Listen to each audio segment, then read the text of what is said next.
大家好，我是老李。今天和大家分享一下我们如何在手机里合成一张风景的图片。这个是我做好的效果图，我们来比较一下。这个是没合成的照片，这个是合成好的照片。好，我们从头开始操作一遍。首先，我们选择一张手机的照片，然后我们选择工具栏中的魔棒工具，我们点选上面的添加到选区，然后对白色的部分进行框选，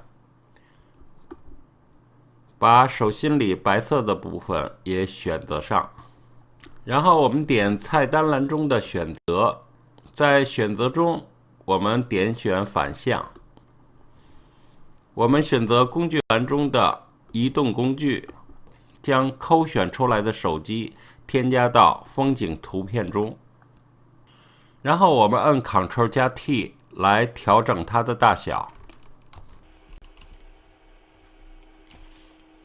把它调整到合适的位置。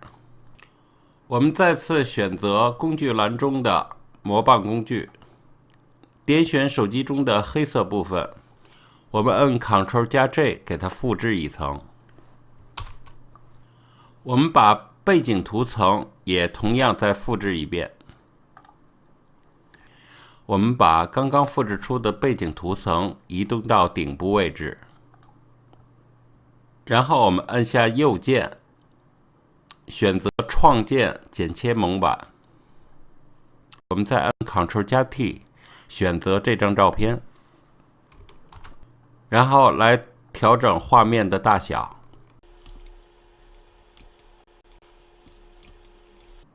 这样效果就出来了。这就是今天我和大家所分享的手机中合成的风景图片。感谢大家收看，我们下次见。